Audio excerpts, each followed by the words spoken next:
Bismillahirrahmanirrahim. Assalamualaikum warahmatullahi wabarakatuh. Alhamdulillahi ala ihsanihi wa syukru lahu ala taufiqihi wa amtinanihi wa asyhadu an la ilaha illallah wahdahu la syarika lahu ta'ziman li sya'ni wa asyhadu anna Muhammadan abduhu wa rasuluhu da'ila ridwani. Allahumma salli alaihi wa ala alihi wa ashabihi wa ikhwani. Ikhwan dan akhwat yang dirahmati oleh Subhanahu wa taala. Insyaallah pada kesempatan kali ini kita akan membicarakan topik judulnya Ghazwat Hamra al-Asad, ya, yaitu peristiwa yang terjadi di suatu tempat namanya Hamraul Asad, yaitu peristiwa yang terjadi setelah sepulangnya Nabi dari perang Uhud. Setelah Nabi SAW selesai dari perang Uhud, ya, kejadian perang Uhud pada hari Sabtu, ya, pada tahun 3 Hijriah di bulan Syawal. Kemudian di sore harinya Rasulullah SAW meninggalkan Uhud menuju kota Madinah. Dia jarak antara Uhud ke kota Madinah sekitar 5 km, ya.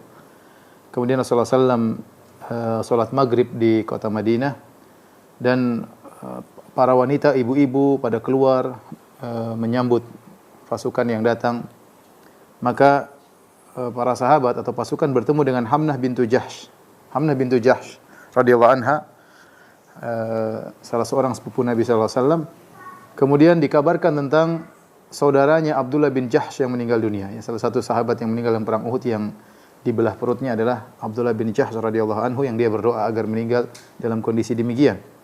Ketika dikabarkan bahwasanya saudaranya Abdullah bin Jahsh meninggal dunia, maka fastarja'at wastaghfarat lahu, maka dia mengatakan innalillahi wa inna ilaihi raji'un. Kemudian dia mohon ampunan agar Allah mengampuni saudaranya Abdullah bin Jahsh. Kemudian dikabarkan bahwasanya pamannya sudah meninggal, yaitu Hamzah bin Abdul Muttalib. Ya, Hamzah bin Abdul Muttalib adalah pamannya Nabi sekaligus pamannya Hamnah bintu Jahsh. Ya.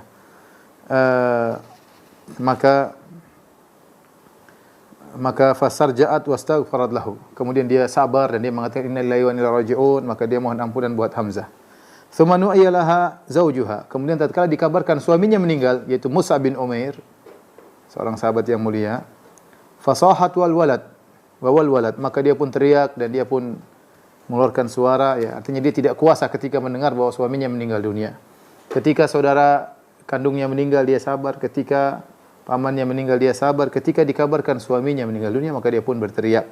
Kata Nabi SAW, inna zawjal mar'ati minha labi makan. Sungguhnya suami itu memiliki posisi yang besar di hati seorang wanita. Kemudian ada kisah wanita yang menakjubkan, ya, yang dari Bani Dinar, ya. Suaminya meninggal dalam perang Uhud. Kemudian saudaranya meninggal dalam perang Uhud. Kemudian bapaknya juga meninggal di dalam perang Uhud. Maka dikabarkan kepadanya, ini seorang wanita yang sangat sabar. Dikabarkan kepadanya suami meninggal. Maka dia menjawab, ma fa'ala Rasulullah sallallahu alaihi wasallam. Apa yang terjadi dengan Rasulullah sallallahu alaihi wasallam? Yang penting bagi dia Rasulullah bagaimana. Kemudian dikabarkan saudaramu meninggal, dia berkata ma fa'ala Rasulullah sallallahu alaihi wasallam. Apa yang terjadi dengan Rasulullah sallallahu alaihi wasallam? Dikabarkan bapakmu meninggal, luar biasa, suami, saudara, bapak, dia mengatakan ma fa'ala bi Rasulullah. Apa yang terjadi dengan Rasulullah sallallahu alaihi wasallam? Qalu khairan ya umma fulan. Maka mereka berkata Rasulullah dalam kondisi baik, wahai umma fulan, ya, huwa bihamdillahi kama tuhibbin. Dia dalam kondisi baik sebagaimana yang kau inginkan. Kata wanita tersebut, arunihi, tunjukkan aku di mana Rasulullah sallallahu alaihi wasallam hatta anzura ilaihi, sampai aku melihat kepadanya. Maka diisyaratkan kepada Nabi sallallahu alaihi wasallam, tatkala dia melihat Nabi sallallahu alaihi wasallam masih dalam kondisi hidup, maka dia berkata, kullu musibatin ba'daka jalal. Seluruh musibah selama engkau masih hidup ya Rasulullah, semuanya ringan bagiku. Ini menunjukkan bagaimana cintanya kaum muslimin dan kaum muslimat kepada Rasulullah sallallahu alaihi wasallam. Dan hebat wanita ini, sampai ayahnya, sampai suaminya, kakaknya meninggal, adiknya, yang dipentingkan bagaimana Rasulullah sallallahu alaihi wasallam. Kemudian ketika Rasulullah SAW masuk di kota Madinah, Rasulullah SAW mendengar suara tangisan. Ya, kemudian nuah, ada teriakan-teriakan, ya. Menangis. Maka Rasulullah bertanya, "Ma hadza? Apa ini suara tangisan-tangisan?" Qalu hadhihi nisaul ansar yabkina qatlahum. Ini para wanita kaum Ansar, wanita-wanita Ansar yang menangisi orang-orang yang meninggal dari kerabat mereka. Maka ketika Nabi mendengar suara tangisan, ternyata sebabnya mereka sedang menangisi sahabat-sahabat dari kaum Ansar yang juga meninggal. Yang menangisi mereka adalah wanita-wanita Ansar. Fadharafat aina Rasulillah, maka Rasulullah SAW pun menangis. Kedua matanya mengeluarkan air mata. Fabaka, Tsumma qala, kemudian Nabi ingat tentang pamannya Hamzah. Kata Rasulullah SAW, lakinna Hamzata la bawaqiya alaihi. Adapun Hamzah tidak ada yang menangisinya. Kenapa? Karena Hamzah dari Muhajirin. Ya, sebenarnya yang menangis wanita-wanita Ansar menangisi para sahabat Ansar yang meninggal dalam perang Uhud. Hamzah radhiyallahu anhu Muhajirin, ya, tidak ada yang menangisinya. Ketika perkataan Nabi ini sampai kepada wanita Ansar, wanita-wanita Ansar, bahwasanya Hamzah tidak ada yang menangisinya, faji'na yabkina ala Hamzah. Mereka pun datang, mereka menangis buat Hamzah, menangisi Hamzah. Ya. Al-Imam Ahmad meriwayatkan dalam musnadnya dengan sanad yang hasan dari Ibnu Umar radhiyallahu anhu. Beliau berkata, Rasulullah SAW tatkala balik dari Uhud, beliau mendengar tangisan wanita-wanita Ansar atas kepergian suami-suami mereka. Maka Nabi berkata, lakinna Hamzah la bawaqiya lahu. Adapun Hamzah tidak ada yang menangisinya. Maka hal ini sampai kepada Nisa'il Ansar, wanita-wanita Ansar. Maka mereka pun datang dan mereka menangisi, meratapi Hamzah. Kemudian sampai mereka nangis enggak berhenti-berhenti sampai malam hari. Fantabah Rasulullah SAW minal lail. Di malam hari Rasulullah terbangun. Fasami'ahunna wa hunna yabkin. Rasulullah mendengar mereka masih nangis. Menangisi Hamzah karena Rasulullah ingin ada yang menangisi Hamzah, ya, kesedihan. Maka Nabi berkata, waihahunna lam yazalna yabkina ba'du mundul lailata. Ya, kasihan mereka. Mereka masih terus menangis sampai sekarang. Ya, dari tadi sampai sekarang masih menangis. Muruhunna falyarji'na, suruh mereka untuk pulang. Wala yabkina ala halikin ba'dal yaum, dan tidak boleh lagi orang meratapi sejak saat tidak ada boleh meratapi orang yang meninggal dunia. Ya. Maka setelah itu para ulama menyebutkan Rasulullah SAW melarang namanya niyahah. Niyah itu meratapi tangisan, mengangkat suara karena meratapi mayat yang sudah meninggal dunia, dan itu dilarang oleh Nabi SAW. Nah, bahkan merupakan dosa besar, kata Nabi SAW, ithnatani fin nasi huma bihim kufrun. Ada dua perkara yang ada pada manusia yang dua-duanya merupakan kekufuran, itu kufur asgar, at-ta'nu fin nasab, mencela nasab, wan niyahatu 'alal mayyit, yaitu meratapi mayat sambil teriak-teriak, mengangkat suara, menyebut-nyebut kebaikannya, meratapi apa kepergiannya dan yang lain. Ini dilarang dalam Islam, niyah, dan biasanya dilakukan oleh para wanita yang tidak sabar, akhirnya mereka mengangkat suara, ya, atas kepergian kerabat atau suami dan yang lainnya.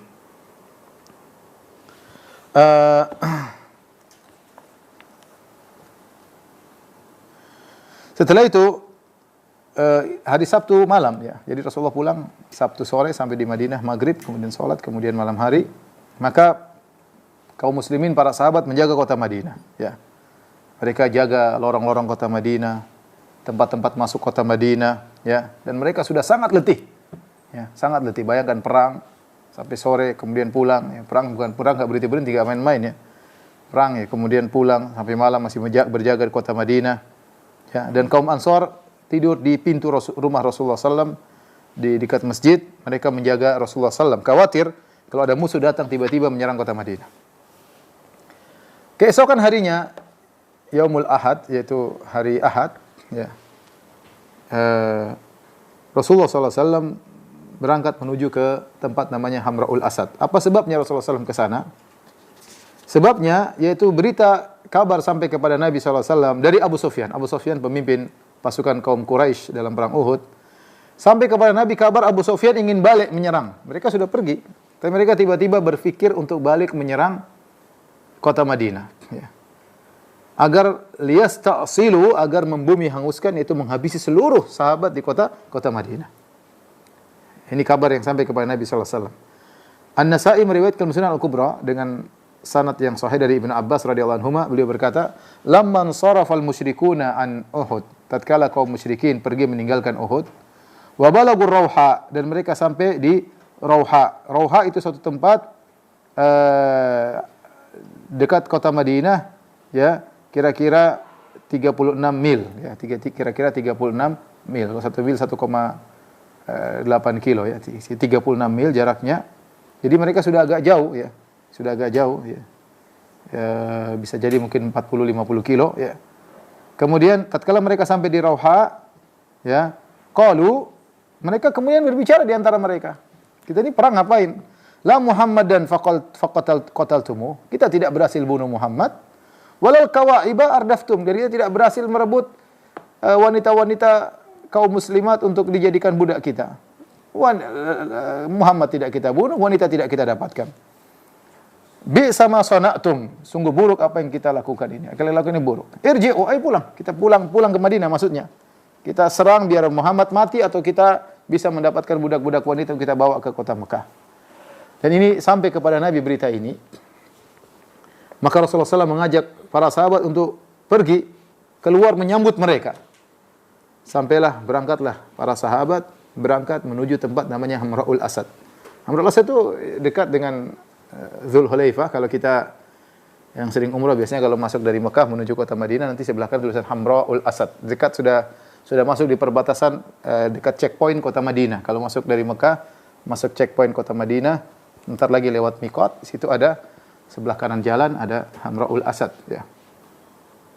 Lokasinya di situ ya, dekat dekat apa namanya? Dzulhulaifah, Bir Ali, dekat daerah-daerah situ ya. Maka ketika Rasulullah SAW salat subuh hari Ahad ya, kemudian Rasulullah SAW menyuruh Bilal untuk memberi pengumuman ya, yaitu Rasulullah memerintahkan kalian untuk mengejar musuh. Musuh mau datang, kita sambut di sana. Kemudian wala yakhruju ma'ana illa man syahidal qital bil ams, dan tidak boleh ada yang ikut kecuali yang kemarin ikut serta dalam perang Uhud. Sekitar 700, kemudian meninggal sekitar 70 ya, berkurang ya. Tetapi yang tidak boleh ikut kecuali yang ikut perang Uhud kemarin. Ya, itu saja, yang lain jaga di kota Madinah. Jabir bin Abdullah radhiyallahu anhu ingin ikut perang karena waktu perang Uhud dia tidak ikut. Dia telah dipesanin bapaknya untuk menjaga adik-adik perempuannya sehingga bapaknya yang meninggal dunia. Ya. Sekarang dia ingin ikut perang Hamra'ul Asad. Ya. Maka Jabir minta izin kepada Nabi. Dia berkata, "Ya Rasulullah, inna abi kana khallafani ala akhawatin li sab'in aw qala tis'in."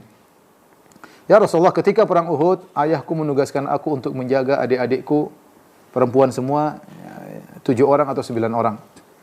Wa qala ya bunayya, ayahku berkata, wahai putraku, innahu la yanbaghi li wa la laka an natruka haula'in niswah la rajula fihinna.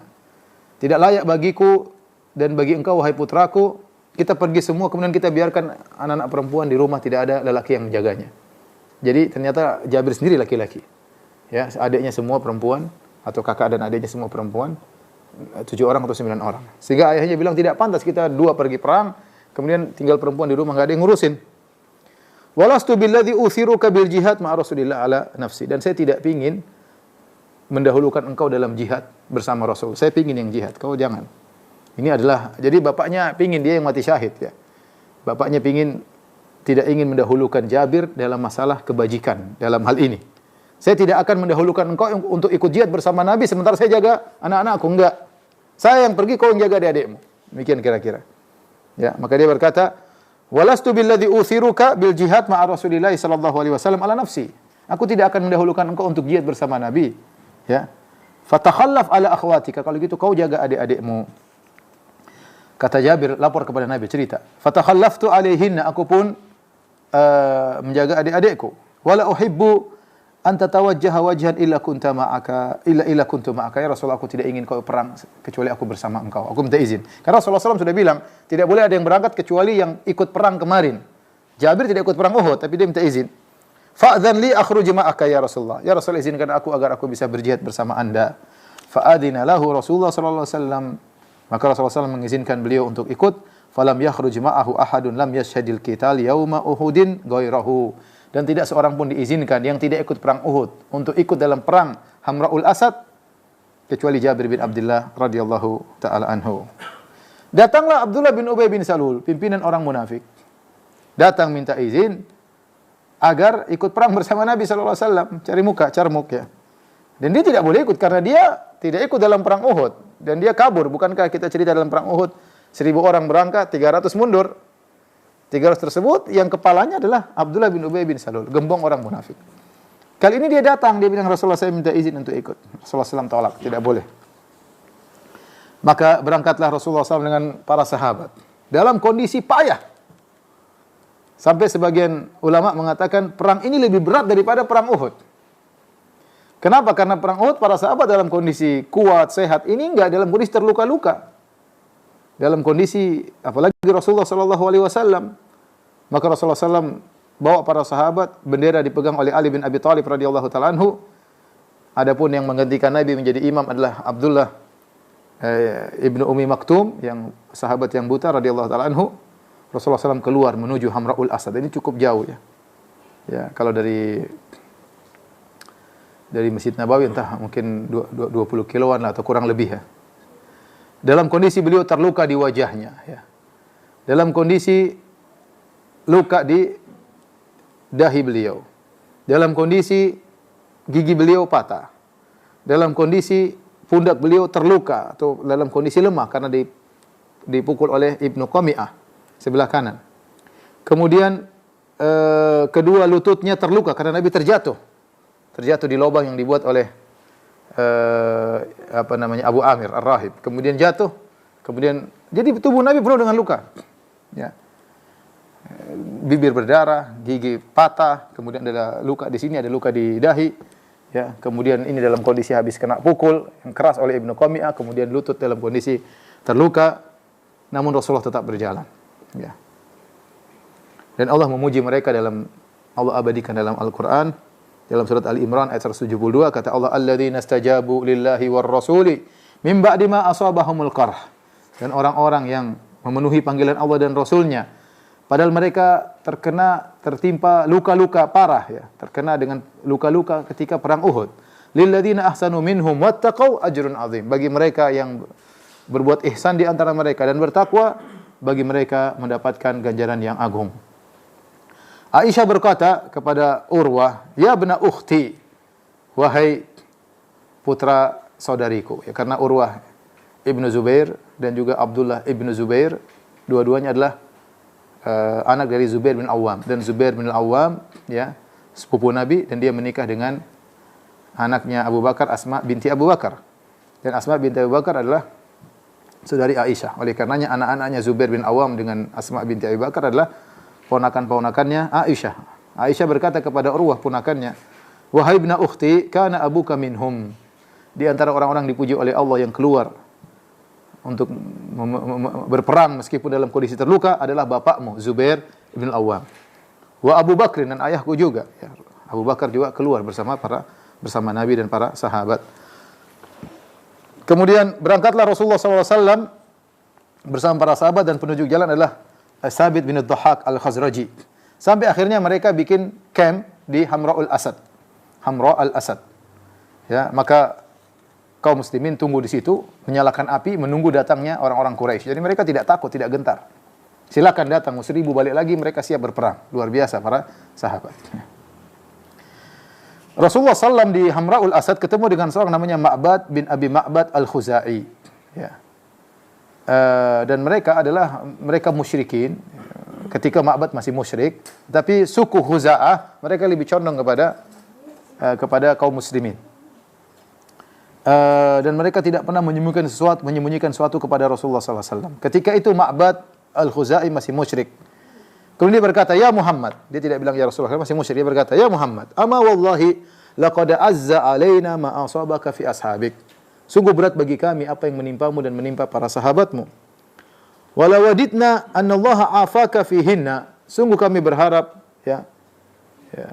engkau selamat dan para sahabatmu juga selamat. Tapi apa yang terjadi? Ya, demikian yang terjadi. Thumma kharaja hatta laqi Abu Sufyan ibn Harb wa man ma'ahu bir Rauha. Kemudian dia pun berjalan terus sampai dia ketemu dengan Abu Sufyan dan pasukannya di Rauha. Jadi ketemu pasukan Nabi, kemudian ketemu pasukan Abu Sufyan. Dan mereka sudah ajma'ur raja'ah, dan mereka sudah sepakat untuk balik kota Madinah, untuk menyerang kota Madinah, menyerang Nabi dan para sahabatnya. Tatkala Abu Sufyan melihat Ma'bad, dia bertanya, "Wahai Ma'bad, ma wara'ak? Apa yang ada di belakangmu? Ada kabar apa?" Kata dia, "Muhammad kharaja fi ashabihi yatlubukum." Kata dia, Muhammad sedang keluar dengan para sahabat yang ngejar kalian. Fi jam'in lam aramit lahu qat, dalam sekumpulan orang yang aku tidak pernah melihat seperti mereka. Yataharrakuna alaikum taharrukan, mereka sedang terbakar ingin melawan kalian. Sedang semangat-semangatnya untuk melawan kalian. Qad ijtama'a ma'ahu man kana takhallafa anhu fi yaumikum fihi minal hanaq alaikum lam aramit lahu qat. Telah berkumpul bersamanya orang-orang yang tidak ikut perang sebelumnya. Padahal tidak demikian. Tapi dia menyampaikan berita ini kepada Abu Sufyan agar takut. Dan mereka lagi dendam kusumat untuk membunuh kalian. Abu Sufyan berkata, "Wa ya kama taqul." Celaka engkau, apa yang kau katakan? Ya. Inilah yang aku katakan. Fa inni anhaka an dzalik. Aku melarang kalian untuk pergi perang. Melihat kabar dari Ma'bad, akhirnya Abu Sufyan takut ya. Takut, akhirnya dia, ya udah kita balik aja ke Mekah, cari perkara. Rasulullah sudah siap dengan pasukannya, ya, akhirnya dia tidak jadi balik ke kota Madinah dan kemudian melanjutkan perjalanan menuju Mekah. Ketika Abu Sufyan sedang berjalan menuju Mekah, Abu Sufyan dan kawan-kawannya ketemu dengan sekelompok orang dari Abdul Qais. Maka Abu Sufyan bertanya, "Aina turidun?" Wahai gerombolan atau sekelompok orang dari Abdul Qais, dari keturunan anak-anak Abdul Qais atau kabilah Abdul Qais, kemana hendak kalian pergi? Qalu nuridul Madinah. Mereka mengatakan, rombongan Abdul Qais ini, kami ingin pergi kota Madinah. Qala walima, kenapa kalian ingin ke Madinah? Qalu nuridul mirah, kami ingin mendapatkan makanan di sana, kami ambil untuk kami jual, ya, ambil korma atau yang lainnya.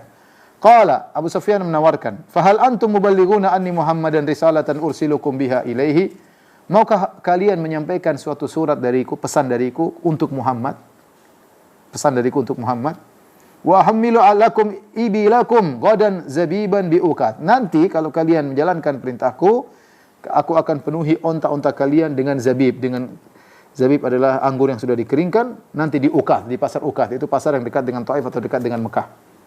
Ya. Nanti kita ketemu di sana, onta-onta kalian akan aku penuhi dengan zabib, dengan makanan. Idza wafaitumuha, kalau kalian menjalankan pesanku tersebut. Qalu na'am, kata mereka, iya kami akan sampaikan pesan.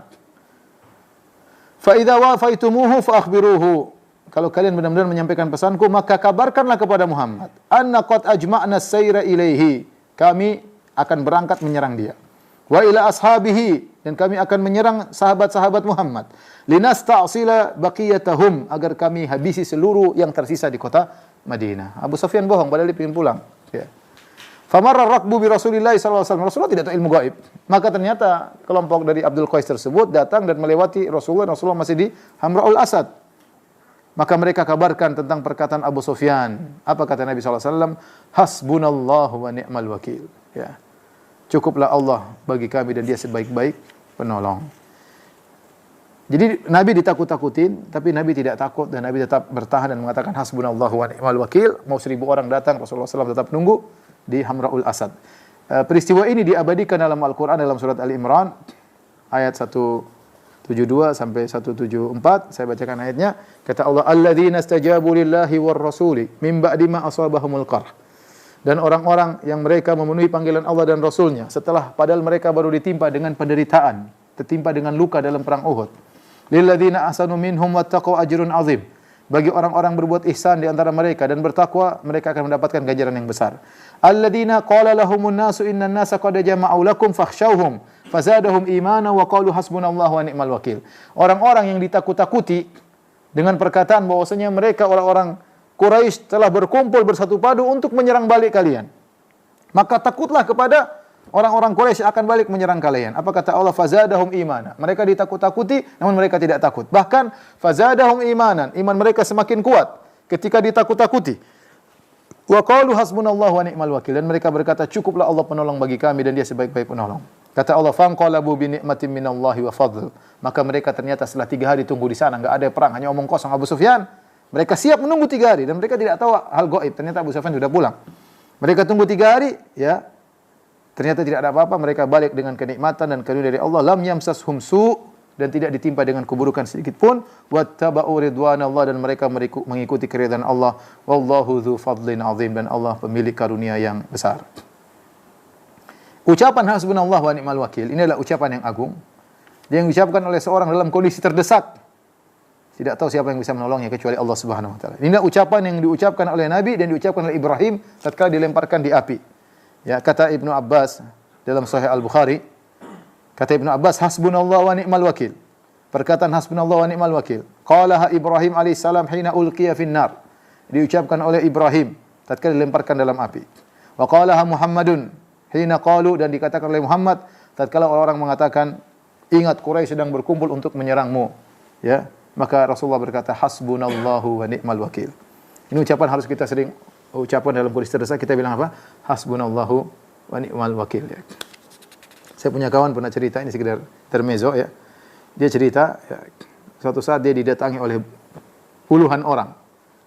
Datangi rumahnya, kemudian dipukulin oleh banyak orang, ditikam, ada yang bawa ini, bawa macam-macam ya. Sampai istrinya berteriak, "Janda aku, janda aku." Sudah yakin meninggal dunia ya. Ya, dia cuma mengatakan hasbunallah wa ni'mal wakil. Hasbunallah wa ni'mal wakil.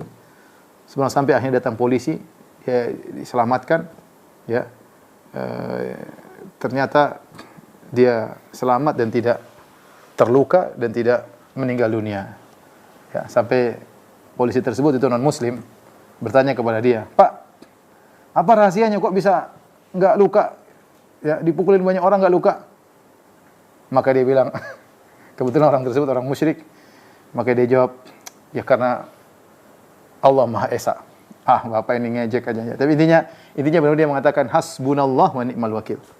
Ya, kalau orang mengucapkan dengan yakin, lihatlah Ibrahim alaihissalam dilemparkan di api dan tidak terbakar, ya. Dengan yakin kalau Allah menolong semuanya mudah, ya. Taib, di sana Rasulullah sallallahu alaihi wasallam di Hamra'il Asad kemudian bertahan selama 3 hari untuk memastikan musuh datang atau tidak. Ternyata musuh tidak datang. Maka pada hari Rabu, ya, dari hari Ahad sampai hari Rabu tidak ada, maka Rasulullah SAW pun balik ke kota Madinah dan menunjukkan beraninya kaum muslimin dan mereka tidak gentar dengan ancaman-ancaman tersebut karena mereka memang mencari mati syahid. Taib, sebelum Rasulullah balik ke kota Madinah, ya, Rasulullah sallallahu alaihi wasallam mendatangkan Abu Azzah Al-Jumahi. Abu Azzah ini sudah kita sebutkan ketika dia dalam perang Badar, dia ditangkap termasuk tawanan. Kemudian dia berkata, "Ya Rasulullah, saya punya anak-anak perempuan masih kecil-kecil, ya Rasulullah. Lepaskanlah aku tidak akan mengganggumu lagi," ya. Dan dia adalah seorang penyair yang pandai bersyair, ya, dan bahaya kalau orang pandai bersyair, provokator unggul di zaman dahulu karena di antara sarana medsos ketika itu adalah apa? Adalah syair, ya. Ya, sampai ketika itu Rasulullah SAW maafkan dia di perang Badar. Ternyata dalam perang Uhud dia melanggar janji. Ya, dia sudah berjanji tidak akan membantu kaum musyrikin menyerang Nabi. Ternyata dia melanggar. Dalam perang Uhud dia bersyair-syair lagi untuk memprovokasi orang-orang untuk menyerang Rasulullah SAW. Ternyata dia tertangkap lagi dalam perang Uhud. Ya, padahal dia sudah janji sebelumnya. Kemudian tatkala ditangkap dibawa kepada Nabi SAW, maka dia berkata lagi, "Ya Muhammad akhilni, ya Muhammad, bebaskanlah aku. Wamnun alayya, bebaskanlah aku. Fa inna li banatin, saya masih punya anak-anak perempuan, wahai Muhammad.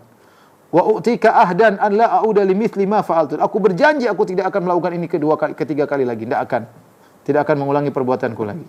Tapi Rasulullah SAW tidak maafkan. Kata Rasulullah SAW, "Wallahi la tasmahu aridaika bi Makkah ba'daha wa taqul khada'tu Muhammadan marratain."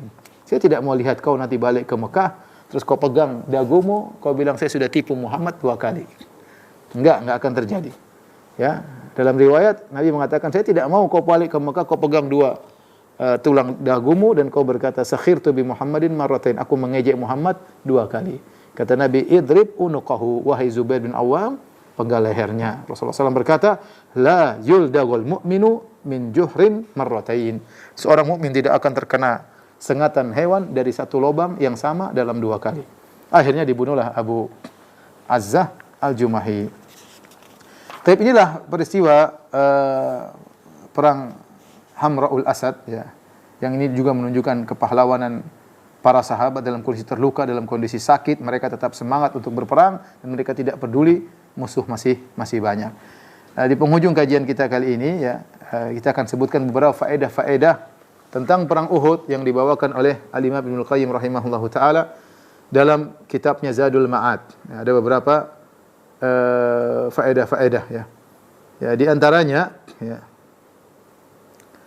bahwasanya jihad kalau sudah dimulai, ya, seorang kalau sudah pakai pakaian perangnya, ya, maka tidak boleh dia balik, dia harus terus melanjutkan. Sebagaimana dalam perang Uhud ketika Nabi SAW sudah pakai pakaian perangnya, maka para sahabat berkata, "Ya Rasulullah, sudah enggak usah keluar, kita di kota Madinah saja."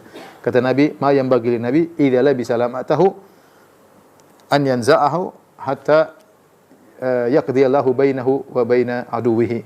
Tidak pantas bagi seorang nabi kalau sudah pakai baju perangnya kemudian melepaskannya kembali sampai Allah memutuskan apa yang terjadi dengan musuhnya. Kalau sudah pakai pakaian perang, jalan. Ya, sudah musyawarah, sudah pakai pakaian perang, maka lanjutkan perjalanan, ya.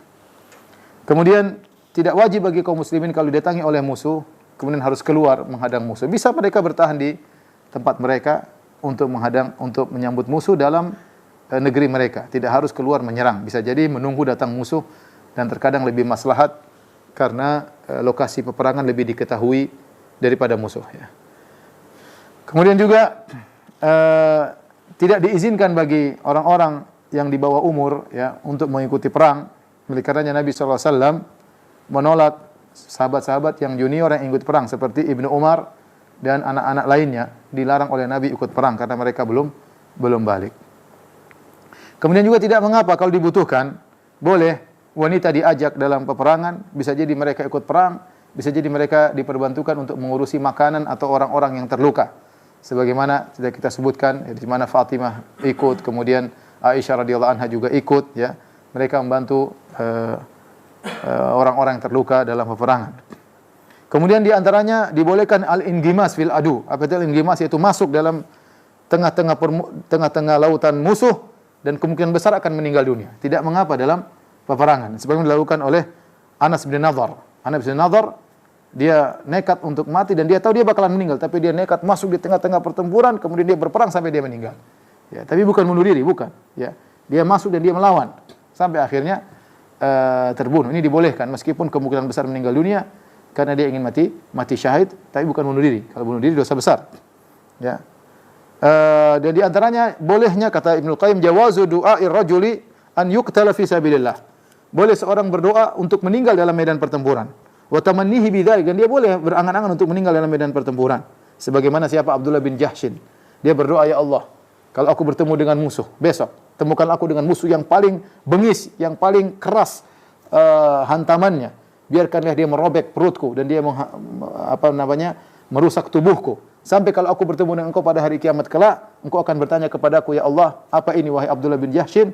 Aku akan berkata, qataltu fika, aku mati karena engkau ya Allah. Dan dikabulkan. Dikabulkan, ya. Rasulullah berkata, la tatamannau liqa'al adu. Jangan kalian berangan-angan bertemu dengan musuh. Kita tidak ingin kapan sih perang lagi? Enggak. Tapi kata para ulama, kalau sudah di medan pertempuran, di depan mata pertempuran, maka boleh berangan-angan untuk meninggal dunia, mati syahid. Boleh. Tapi kalau sebelumnya ya jangan kapan mau perang, kapan, kata Rasulullah, la tatamannau liqa'al adu. Jangan berharap bertemu dengan musuh. Fa idza laqitumuhum fasbutu. Kalau kalian bertemu dengan musuh maka tegarlah. Sebagaimana disebutkan sebagian sahabat, ya, kita tidak ingin meninggal karena penyakit taun atau penyakit tertentu, ya, penyakit menular yang ganas, ya. Tapi para sahabat sebagian mereka tatkala sudah di tengah-tengah penyakit, maka kemudian dia berharap meninggal dengan penyakit tersebut, penyakit taun, agar mati syahid. Ini diriwayatkan dari sebagian sahabat. Ini sama seperti perang. Kalau sudah di depan mata, boleh meninggal, berniat untuk meninggal mati syahid agar mendapatkan pahala syahadah. Karena kita tahu bahwasanya kedudukan orang mati syahid tinggi di sisi Allah Subhanahu wa taala, ya. Kemudian di antara faedah seorang muslim jika dia bunuh diri, ya, meskipun baru ikut perang, ya, seperti Quzman tadi kita sebutkan, Quzman dia bunuh orang-orang musyrik banyak. Ketika dia terluka dan dia tidak kuat dengan rasa sakitnya, maka dia berdirikan pedangnya, kemudian dia tusukkan dadanya sehingga meninggal dunia. Rasulullah mengatakan huwa finnar, dia di neraka jahanam. Kenapa? Dia mati bunuh diri. Pahala dia yang membunuh orang-orang musyrikin tidak berpengaruh, tetap aja dia masuk dalam neraka jahanam. Kemudian di antara faedah bahwasanya orang yang meninggal mati syahid dalam medan pertempuran tidak dimandikan dan juga tidak disolatkan. Ada khilaf, ada yang mengatakan disolatkan, ada yang tidak disolatkan. Tapi yang jelas tidak dimandikan. Kemudian dikuburkan dengan baju-bajunya yang penuh dengan darah. Dikuburkan dengan baju yang penuh dengan darah agar dia dibangkitkan pada hari kiamat dengan darah-darah tersebut. Kemudian di antara faedah orang meninggal mati syahid dikuburkan di tempat mereka ikut peperangan. Ya. Oleh karena sebagian sahabat dalam perang Uhud ketika dibawa pulang, Rasulullah suruh balik untuk dikuburkan di lokasi perang Uhud tersebut. Kemudian juga dibolehkan dikuburkannya dalam satu liang lahat 2 orang atau 3 orang dalam kondisi darurat, sebagaimana para sahabat yang meninggal dalam perang Uhud, mereka dikuburkan 2-3 orang dalam satu lubang. Ya. Kemudian orang yang penyakit atau cacat, ya, boleh tidak ikut perang seperti Amr bin Jamuh, ya. Amr bin Jamuh dalam kondisi pincang, dia diizinkan oleh Nabi tidak ikut perang. Tetapi akhirnya dia ingin ikut perang. Rasulullah izinkan dan dia cari mati. Dia bilang, Rasulullah, kalau saya mati hari ini, apa kaki pincangku akan menginjak surga? Kata Nabi, iya. Kalau kau meninggal hari ini, kaki pincangmu injak surga, tapi dalam kondisi sehat, normal. Akhirnya dia masuk dan meninggal dunia. Ya. Kemudian di antara faedah yang disebutkan oleh Ibnu Qayyim rahimahullahu taala, ya bahwasanya maksiat ya bisa menimbulkan keburukan di kemudian hari. Lihatlah bagaimana pasukan pemanah yang ada di atas Jabal Rumat, mereka bermaksiat kepada Nabi sallallahu alaihi wasallam. Kata Allah, wa asaitu min ba'di ma arakum ma tuhibbun. Kalian bermaksiat, Allah namakan mereka maksiat. Setelah diperlihatkan kemenangan bagi kalian, kalian pun bermaksiat kepada Rasulullah sallallahu alaihi wasallam. Akhirnya menimbulkan kekalahan, Tapi Allah sudah maafkan mereka, kata Allah, wa laqad afa ankum. Sungguhnya Allah telah maafkan kalian. Jadi maksiat bisa menimbulkan kegagalan. Ya, seperti dialami oleh para sahabat dalam perang Uhud. Ini pelajaran bagi kita. Para sahabat yang bermaksiat tersebut sudah diampuni oleh Allah Subhanahu wa taala. Mereka beristihad tapi istihad tidak pada tempatnya. Karena Rasulullah sudah ingatkan, jangan turun sampai datang perintah. Ya, jangan turun apa yang terjadi. Tapi mereka beristihad, mereka turun dan akhirnya terjadi apa yang terjadi. Dan mereka salah dan mengakibatkan kekalahan, tapi Rasulullah SAW tetap mendoakan mereka dan Allah telah mengampuni mereka. Kemudian di antara hikmah bahwasanya ya dalam perang Uhud kaum muslimin kalah ya. Makanya Abu Sufyan ketika mengejek kaum muslimin, dia mengatakan wal harbu sijal. Peperangan demikian, kadang kalah kadang menang. Dan itulah sunnatullah yang berlaku. Kalau setiap pasukan Islam selalu menang tidak pernah kalah, maka semua orang akan masuk Islam. Tetapi peperangan kadang menang kadang kalah, kan dunia adalah medan ujian. Kalau setiap orang muslim selalu menang, selalu unggul dalam segala hal, semua orang masuk Islam dan akhirnya hilang nilai ujian di dunia ini. Padahal Allah menjadikan ujian terkadang menang, terkadang kalah. Kondisi kaum muslimin terkadang unggul, terkadang di bawah. Demikian. Ya, tetapi hidup adalah ujian. Tetapi kemenangan ujungnya bagi Nabi sallallahu alaihi wasallam. Kemudian di antaranya dengan terjadinya peristiwa perang Uhud yang di situ banyak sahabat yang meninggal dunia, maka nampaklah antara iman yang benar dan iman yang munafik. Gara-gara perang Uhud mundur 300 orang, ketahuanlah mereka orang munafik yang dipimpin oleh Abdullah bin Ubay bin Salul. Kalau tidak terjadi perang Uhud, tidak ketahuan dengan jelas siapa orang-orang munafik tersebut. Ya. Di antaranya kata Ibnu Qayyim rahimahullah taala, annahu subhanahu wa ta'ala hayya li ibadihi al-mu'minin manazila fi dar karamatihi.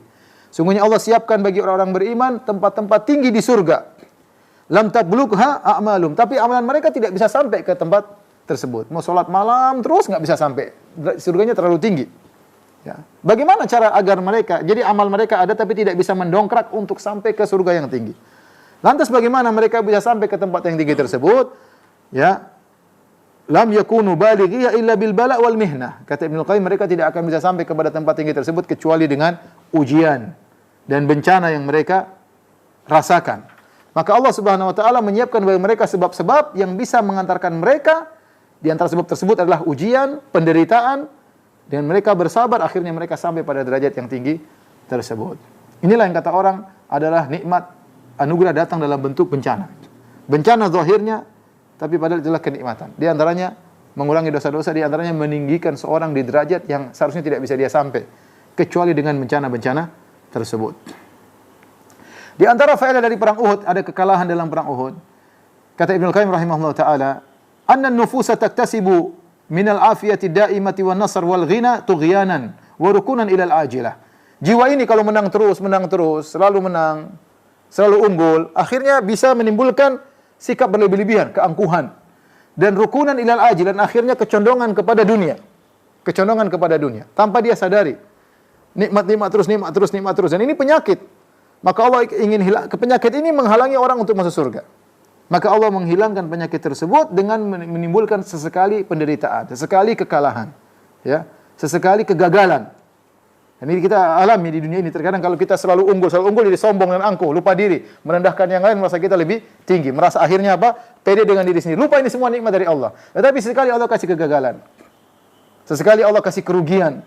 Sehingga hati selalu terikat kepada Allah. Ya, minta lagi kepada Allah, dan hati tidak condong kepada dunia. Bahwa ini cuma sementara. Dunia datang dan pergi, harta datang dan pergi. Ini di antara faedah yang luar biasa dari Ibnu Qayyim rahimahullahu taala. Kemudian di antara faedah yang disebut Ibnu Qayyim rahimahullahu taala, bahwasanya kejadian perang Uhud adalah muqaddimah wa irhasan baina yaday mawati Rasulullah sallallahu alaihi wasallam fathabbatahum.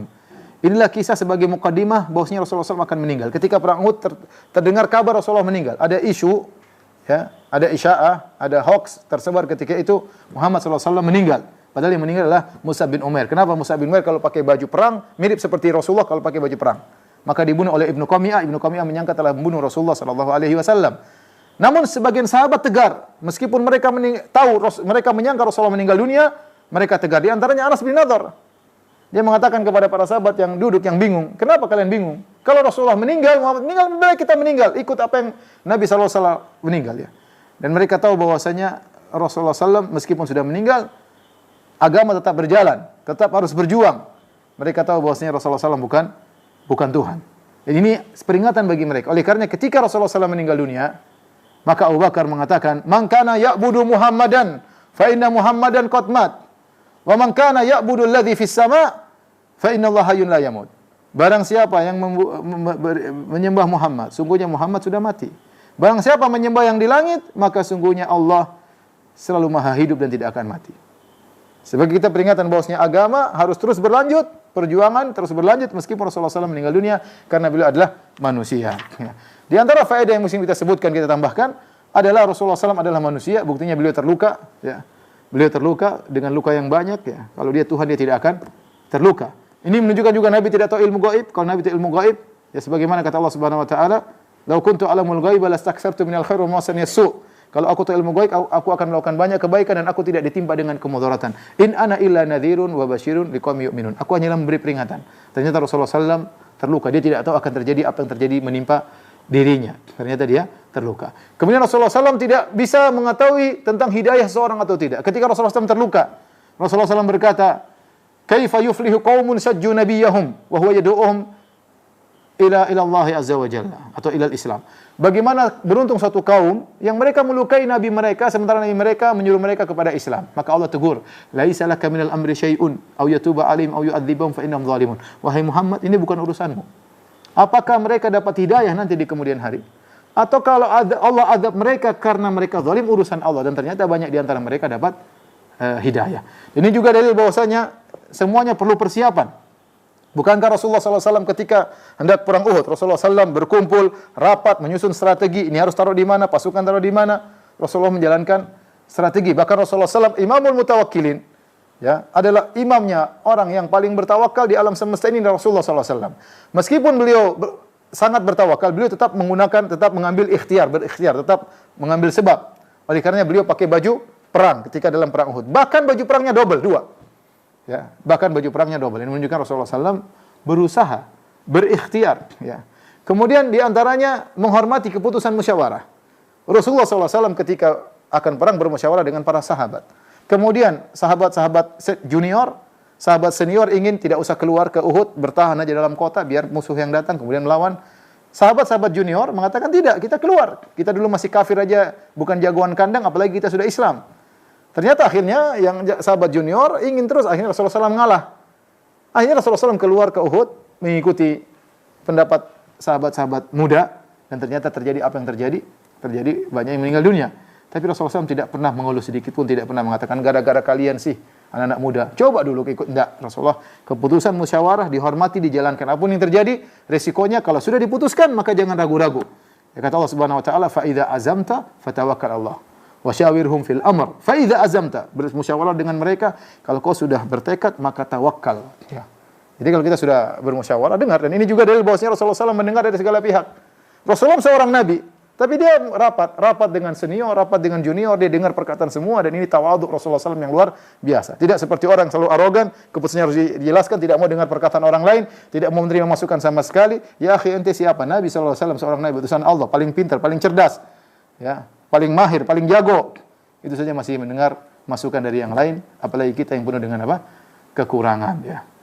Demikian para ikhwan dan akhwat yang dirahmati Allah Subhanahu wa taala, kajian kita tentang perang Hamra'ul Asad, ya. Insyaallah pada pertemuan berikutnya kita akan mulai masuk perjalanan menuju Ghazwat Khandaq insyaallah taala. Tapi demikian saja kajian kita pada kesempatan kali ini. Insyaallah kita lanjutkan lagi pada pertemuan berikutnya. Kurang lebihnya saya mohon maaf. Wabillahi taufiq wal hidayah. Assalamualaikum warahmatullahi wabarakatuh.